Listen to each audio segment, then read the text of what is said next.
You're listening to Audiology. Support our work on Patreon and be sure to submit your requests for topics in the comments below. Introduction. The rebellion led by Nat Turner in Southampton County, Virginia, during August 1831 is often referred to as the Southampton Insurrection, and it stands as the deadliest act of resistance by enslaved people in the history of the United States. Under Turner's leadership, the group of enslaved individuals revolted and resulted in the deaths of approximately 55 to 65 white individuals. The revolt was quelled in a matter of days at the Belmont Plantation on the morning of August 23rd, though Turner himself managed to evade capture for over a month thereafter. The event incited considerable panic among the white community, leading to violent reprisals in which up to 120 slaves and free blacks were killed by militia groups and vigilantes. After various legal proceedings, the state of Virginia executed 56 black individuals believed to have been involved in the revolt. Turner was among those executed. The response went beyond immediate punishment. Numerous blacks, regardless of involvement, faced persecution in the chaos that followed. Turner, an educated preacher, inspired new oppressive legislation from southern states, including laws that barred the education of both enslaved and free African Americans, limited their right to assemble, and demanded that white ministers be present at all black worship services. Lonnie Bunch, head of the National Museum of African American History and Culture, has highlighted the profound importance of Nat Turner's rebellion in American history, emphasizing its status as likely the most significant slave uprising the nation has ever seen. Turner's life. Nat Turner was an African American born into slavery, who became a preacher and led a significant rebellion in Virginia during 1831. He spent his early years on a plantation where black individuals outnumbered whites and had scant information about his father, who apparently fled to freedom while Nat was young. The Turner family was owned by Benjamin Turner, who recorded the birth of Nat, a name he kept until his notable uprising, after which he gained broader recognition as Nat Turner. In 1810, after the elder Turner's death, young Nat became the property of Samuel Turner. Nat was exceptionally bright and literate, a devout Christian who often engaged in prayer and biblical study. He believed he experienced divine visions and had a role in interpreting God's messages. Patrick Breen, a historian, notes that Turner felt God communicated through natural events, which played a key role in Turner interpreting these events as signs. When he turned 21, Nat Turner briefly escaped from his enslaver, Samuel Turner, but returned after a month due to starvation and a vision instructing him to go back to his owner. Nat married an enslaved woman named Cherry, with whom he had children. After Samuel Turner's death, the family was torn apart. Turner was sold to a man named Thomas Moore, and Cherry and the children to Giles Reese. During his time with Moore, Turner experienced a second vision in 1824, interpreting it as a sign of the impending Judgment Day. Turner was respected by his peers, who called him the Prophet, and he managed to convert even some white individuals, like Ethelred T. Brantley, to his cause through his religious influence. David Allmendinger, another historian, noted that Turner reported 10 divine encounters between 1822 and 1828, where he felt communicated with by spiritual beings and religious messages. In the spring of 1828, an incident involving a loud noise in the sky further convinced Turner of his divine mission to lead a great purpose. Joseph Dryce, a historian and theologian, highlighted Turner's belief that his rebellion was part of a divine struggle against evil. Before the rebellion, Turner had come under the ownership of Joseph Travis, whom Turner noted as a relatively benevolent master who trusted him. Breen points out that an eclipse in 1831 was the ultimate sign for Turner that it was time to start the revolt. Following the insurrection, authorities issued a reward notice for his capture, describing him as a light-skinned black man, not quite 5 feet 8 inches tall, with a stocky build, broad shoulders, and distinctive features including a large nose, large eyes, and a scarcity of hair on his head. He carried scars and a knot on his arm from an injury. Southampton County remained his lifelong home. Preparations. Turner secretly shared his revolt plans with a select group of trusted fellow slaves from his area.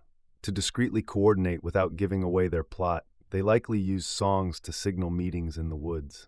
Noted by writer Terry Bisson, Turner's wife was privy to his most confidential plans and documents. Following the rebellion, a report by James Tresvant referenced Cherry's statement that Nat had been meticulously formulating the plan for the revolt for a long time.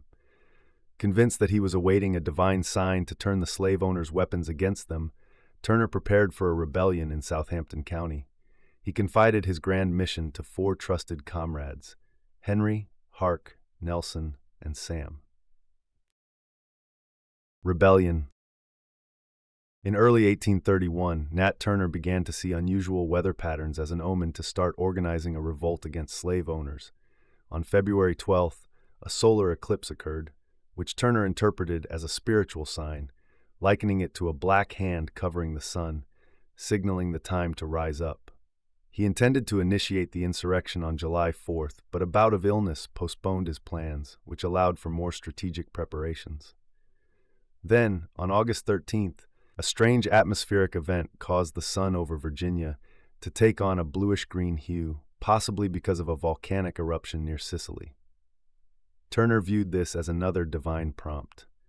Consequently, on August 21st, he and his followers, which included over 70 enslaved and free black individuals, some mounted on horses, launched their revolt.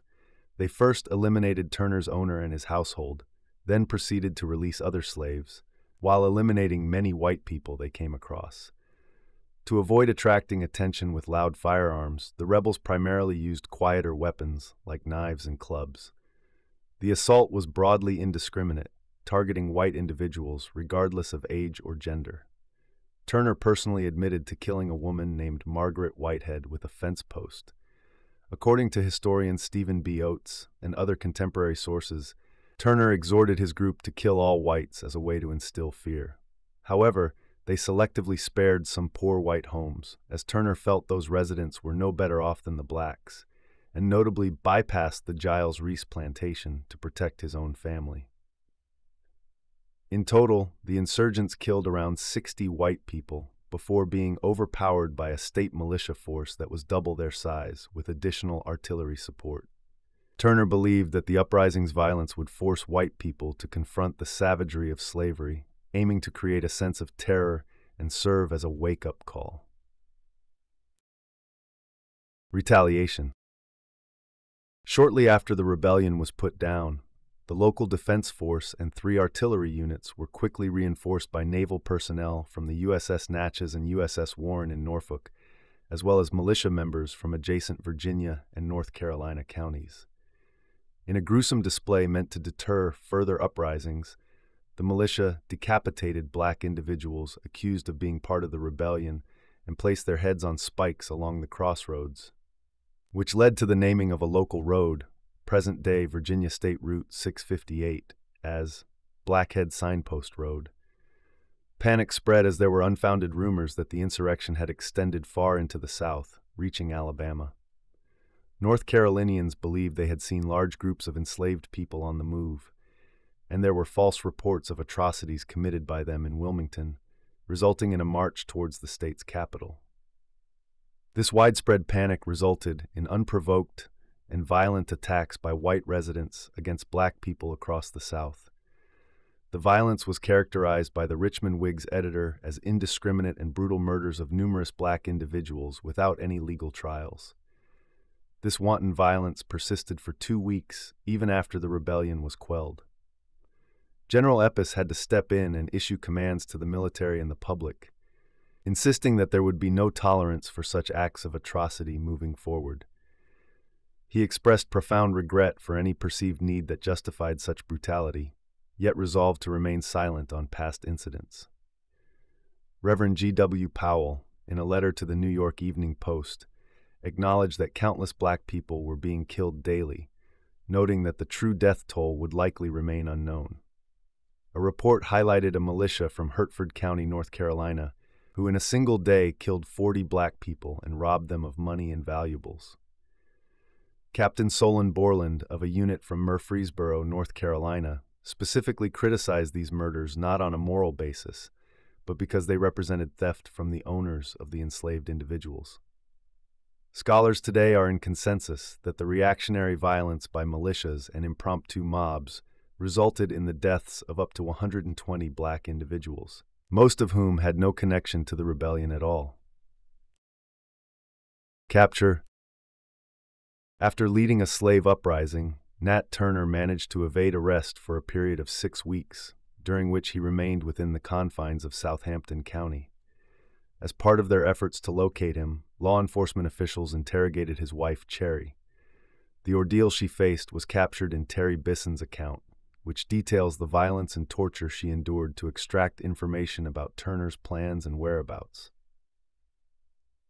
On September 26, 1831, a local newspaper, the Richmond Constitutional Whig, reported that Cherry had been coerced into surrendering documents after being whipped.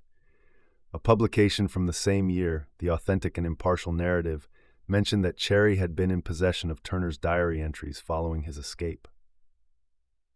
On October 30th, Nat Turner was finally found by Benjamin Phipps, a local farmer. Phipps stumbled upon Turner concealed in a hollowed-out section of land created by an overturned tree, which was subsequently referred to by locals as Nat Turner's Cave, despite it not being a natural formation. The following day, on October 31st, Turner was taken into custody at the jail in the town of Jerusalem, which was around 1 p.m. While awaiting his legal proceedings, Turner shared details about the insurrection with Thomas Ruffin Gray, a lawyer who defended the institution of slavery. Gray ultimately documented Turner's confession. Trials and executions. Following a revolt, a number of individuals thought to have been involved were brought to trial in special courts set up to handle their cases. Nat Turner faced trial on November 5, 1831, on charges of plotting a rebellion and inciting insurrection. He was found guilty and received a death sentence. When asked if he had any regrets, he evocatively replied by referencing the crucifixion of Christ. Turner was executed by hanging on November 11th, 1831, in the town then known as Jerusalem, Virginia, which is currently named Cortland. Some accounts mention that Turner was also decapitated post-mortem to serve as a grim warning to others who might consider rebelling. The trials for those implicated in Turner's revolt primarily took place in Southampton County, though some occurred in the adjacent Sussex County and other regions close by. Most of the enslaved individuals on trial were convicted, with only 15 being exonerated. Out of the 30 who were convicted, 18 were executed by hanging, and the remainder were sold to other states. Among the 5 free black individuals tried, 1 was executed while the rest were found not guilty. After his execution, people gruesomely collected parts of Turner's body as keepsakes. His skin was even used to craft small bags. Almost 7 decades later, in 1897, the press in Virginia reported on Nat Turner's remains being kept as a medical display by H.U. Stevenson of Towana, Virginia, who had obtained the skeleton from Dr. Keller's son, someone who had claimed to have bought Turner's body for $10 while he was incarcerated. Dr. Keller reportedly cleaned Turner's bones and displayed them in his practice. In 2002, a skull purported to be Turner's was handed to Richard G. Hatcher, the ex-mayor of Gary, Indiana, for a civil rights museum he intended to establish. By 2016, Hatcher had given the skull to 2 of Turner's family members. The descendants entrusted the skull to the Smithsonian Institution for DNA analysis to verify its authenticity. If tests confirm it to be Turner's, they intend to inter the remains beside those of his family. Another skull, also alleged to be that of Nat Turner, came into the possession of the College of Wooster in Ohio upon its founding in 1866. After a fire in 1901, Dr. H.N. Mateer rescued the skull from the institution's main academic building. A certificate from a physician in Southampton County dated 1866 had vouched for its authenticity. However, over time, this skull was lost. Legislative response. During a period of uprising, lawmakers in Virginia aimed to suppress the freedoms of free black individuals through legislation that included a bill advocating their relocation to Africa and providing funds for this process. Additionally, they introduced a law that took away the right to jury trials from free blacks and prescribed that those who were found guilty of crimes could be sold into slavery and transported away. In the wake of the revolt, at least 7 slave owners sought compensation from the Virginia General Assembly for their escaped or freed slaves, but all requests were denied. The ensuing legislative session in Virginia involved a heated debate over the fate of slavery. While some proposed the idea of gradually dismantling slavery, the voices favoring slavery gained the upper hand, particularly after the prominent collegiate figure, Thomas R. Dew, authored a pamphlet staunchly defending slavery and criticizing the movement for its abolition. The Virginia General Assembly then proceeded to enact laws, including a prohibition on teaching literacy to both enslaved and free black people, and restrictions that required a licensed white minister to be present during any religious gatherings involving black people. Similar legislative actions to curb the rights and activities of black people, both enslaved and free, appeared across the southern states. Throughout Virginia and its neighboring states, it became illegal to own or distribute materials promoting abolitionism. South Carolina, preparing for the possibility of future uprisings, constructed arsenals to ensure a supply of weapons was at hand. Aftermath.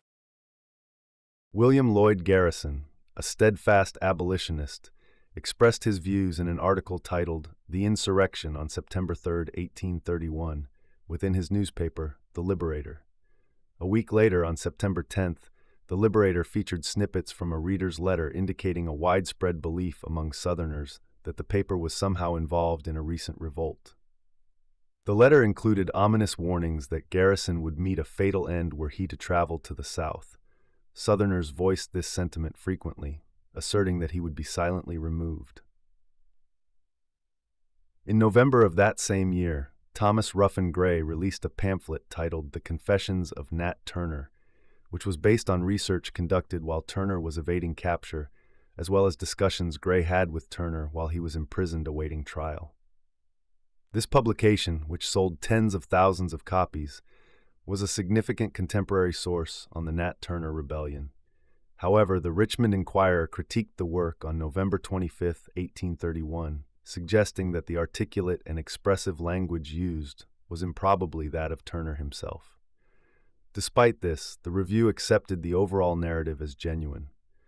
Though Gray's account remains a key historical text on Nat Turner, some modern-day scholars, including David F. Allmendinger, Jr., have doubts about the accuracy of Turner's depiction. In the wake of the rebellion, white Southerners did not attempt to understand Turner's rationale or perspective. Deeply shocked by the violence, their pre-existing anxieties about slave uprisings intensified, casting Turner as a figure representing terror and vengeful justice.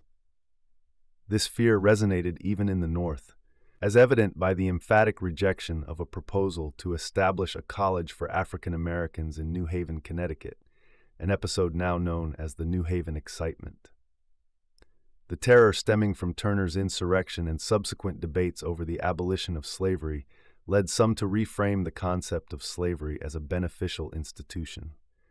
Writers such as Thomas Roderick Dew and others from the South began crafting arguments in support of slavery, including the notion that it played a civilizing role for African Americans, who were by then largely native-born. These views, collected and later published in a volume titled The Pro-Slavery Argument, endorsed the paternalistic viewpoint that encouraged more humane and Christian treatment of enslaved individuals as a deterrent against potential revolts. Other perspectives. Within the African American community, Nat Turner is often celebrated as a courageous leader in the fight against enslavement. His rebellion is perceived by many as a just retribution for the sufferings endured by enslaved Africans and their descendants. James H. Harris, an author with a deep understanding of the Black Church's history, has argued that Turner's uprising was a pivotal moment in the quest for liberation for Black people. He reasons that Turner saw a drastic, shocking action as necessary to communicate to the oppressive society that violence would only breed more violence. At the National Negro Convention in 1843, Henry Highland Garnet, a former slave and dedicated abolitionist, lauded Turner as a national hero and anticipated that he would be esteemed by posterity as among the valiant and venerable.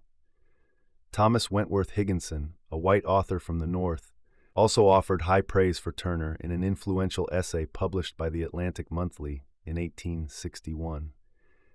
He admired Turner for his profound dedication to his people and his intimate knowledge of the Bible, despite not being well versed in other literature. In modern times, Turner's significance continued to be recognized. In 1988, he was featured in a biography aimed at young readers entitled Nat Turner, Slave Revolt Leader, penned by Terry Bisson. The biography, which included an introduction by Coretta Scott King, was part of the Black Americans of Achievement series, underscoring Turner's enduring legacy and impact. Legacy. The weapon that is believed to have been wielded by Turner during the revolt is preserved at the Southampton County Courthouse, which has set up a modest exhibit of related artifacts. The Commonwealth of Virginia recognized the historical significance of Nat Turner's uprising by erecting a marker titled Nat Turner Insurrection along Route 30 near Cortland in 1991. Nat Turner was ranked among the top 100 most influential African Americans by academic Molefi Kede Asante in his 2002 compilation. Newark, the biggest city in New Jersey by population, inaugurated its most extensive city park, named in honor of Nat Turner, in 2009, following an investment of $12 million for its construction. In 2012, the diminutive Bible once owned by Turner was handed over to the National Museum of African American History and Culture by the Person family from Southampton County. Turner was posthumously celebrated with plans for a statue as part of the Emancipation and Freedom Monument in Richmond, Virginia. The state-sponsored bronze figure, crafted by Thomas J. Warren, was ultimately unveiled in September 2021. The Blackhead Signpost Road became the most recent historical marker to be dedicated by the Virginia Department of Cultural Resources in December of 2021.